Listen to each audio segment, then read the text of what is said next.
Myself Arvind Kumar Agarwal from Banner Public School Pilibhit. Dear students, आपका topic चल रहा है ट्रिग्नोमेट्रिक और सर्कुलर फंक्शंस। इसमें मैंने टॉपिक ऐड किया हुआ है ट्रिग्नोमेट्रिक फंक्शंस।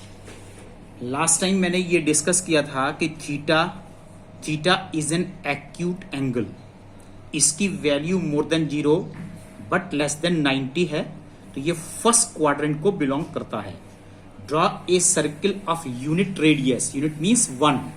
अगर यहां पर इसका रेडियस 1 है and form an acute angle, तो इस फिगर को देखिए, यहां से point A moves in anticlockwise direction and rotates angle theta in anti-clockwise direction, reaches at point P on circle. Since the radius of this circle is 1, therefore OP is 1, OA is 1, OQ is also 1. Therefore the coordinates of A point is 1, 0. Suppose this angle is theta in anti-clockwise direction, therefore it is positive. OM distance is X and PM distance is Y. Therefore sin theta perpendicular upon hypotenuse, perpendicular y है और hypotenuse यहाँ पर 1 है, therefore this is y. Similarly cos theta b upon h, यहाँ पर base x है और perpendicular y है, therefore x upon hypotenuse 1 है, therefore x upon 1 you will get x. tan theta p upon b, perpendicular upon base, y upon x, ये सभी value positive हैं। Therefore, all trigonometrical ratios in first quadrant में सभी trigonometrical ratios positive हैं। अब मैंने यहां पर ये लिया है कि अगर इस एंगल थीटा को क्लॉकवाइज डायरेक्शन में, if angle theta rotates in clockwise direction, अगर ये क्लॉकवाइज डायरेक्शन में रोटेट होता है, तो यहां पर देखिए क्लॉकवाइज में ये एंगल यहां पर थीटा बनेगा, therefore this is minus theta. और अगर ये माइनस थीटा है तो यहां पर इसका in triangle OMQ hypotenuse is OQ, जिसकी लेंथ 1 है, O से M तक X ही रहेगा, लेकिन M से Q तक ये Y अगर था तो इसकी वैल्यू यहां पर ये -y हो जाएगी, क्योंकि डायरेक्शन अपोजिट हो गई है। अब यहां पर साइन माइनस थीटा का हम कैलकुलेट करते हैं, perpendicular upon hypotenuse, perpendicular -y है, हाइपोटेन्यूज 1 है, देयरफॉर -y अपॉन 1। अब यहां पर वैल्यू -y है, लेकिन y की वैल्यू साइन थीटा थी, तो ये वैल्यू यहां पर माइनस साइन थीटा को रिप्रेजेंट करता है। Similarly cos minus theta b upon h, that is x upon 1, यहां पर पॉजिटिव x है, लेकिन x की वैल्यू cos थीटा ही है, therefore it is positive cos theta. तो अगर माइनस थीटा एंगल है तो माइनस थीटा फोर्थ क्वाड्रेंट को बिलोंग करता है, it is more than 0 but less than -90, fourth quadrant को बिलोंग करता है। और फोर्थ क्वाड्रेंट में ट्रिग्नोमेट्रिकल फंक्शंस के साइन नेगेटिव होगा, कॉस पॉजिटिव होगा, टेन नेगेटिव होगा, कॉसिक नेगेटिव होगा, सेक पॉजिटिव होगा और कॉट नेगेटिव होगा।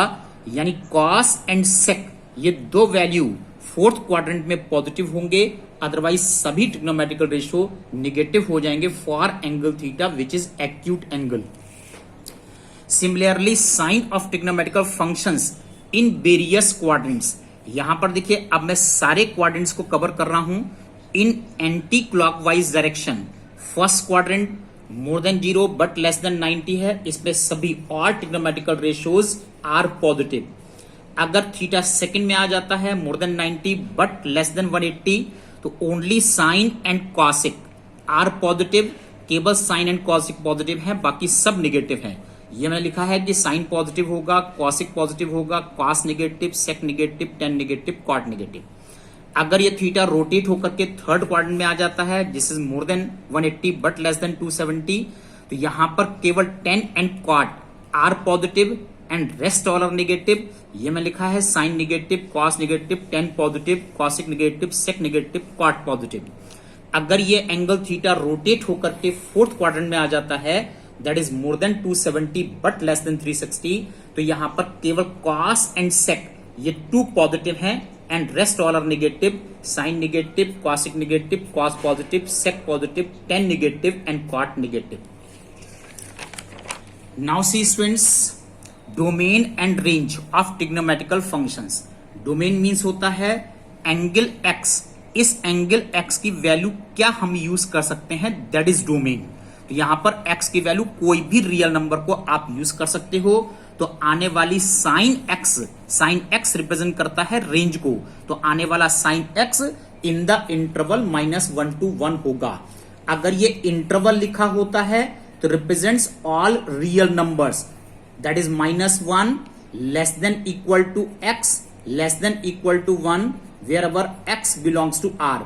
ये रियल नंबर है जो -1 एंड 1 के बीच में है, और this interval is closed. Close का मतलब होता है -1 को भी इंक्लूड किया जाएगा और 1 को भी इंक्लूड किया जाएगा।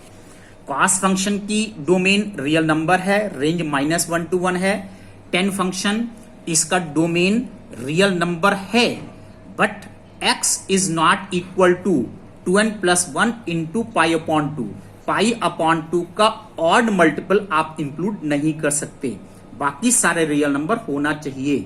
और यहां पर इसका रेंज एनी रियल नंबर है। क्वाड फंक्शन इसका डोमेन रियल नंबर है, लेकिन यहां पर x की वैल्यू n पाई नहीं हो सकती, पाई का इंटीग्रल मल्टीपल नहीं हो सकता, और बाकी सभी रियल नंबर यहां पर इसका डोमेन है और इसका रेंज है रियल नंबर। कॉसिक एक्स इसका डोमेन रियल नंबर है, लेकिन यहां पर x वैल्यू n पाई नहीं हो सकती, जबकि यहां पर n belongs to i for integer, यहां पर n कोई भी इंटीग्रल वैल्यू हो सकती है। और इसकी रेंज है रियल नंबर के सेट से आप एक्सक्लूड कर दीजिए open interval -1 to 1। Sec function इसका डोमेन रियल नंबर है, लेकिन यहां पर x की वैल्यू ऑड मल्टीपल ऑफ 90 नहीं हो सकता, और कोई भी n इंटीग्रल वैल्यू है और उसका रेंज r में से माइनस कर दीजिए रियल नंबर एक्सक्लूडिंग -1 एंड 1, इतने रियल नंबर इसमें से एक्सक्लूड हो जाते हैं। अब आता है कि सभी trigonometrical ratios are periodic functions if function fx is said to be periodic if there exist a constant real number p such that x plus p is equal to fx।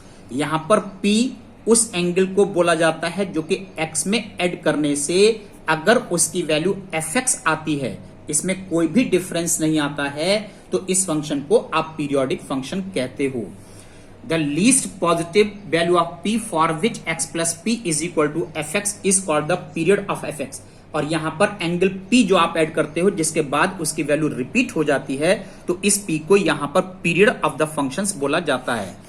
And important results, अगर यहां पर if fx is a periodic function with period p then f(ax + b), अगर यहां पर x का coefficient 1 नहीं है, a है, तो उसका पीरियड b/a होता है, b को a से डिवाइड कर दिया जाता है।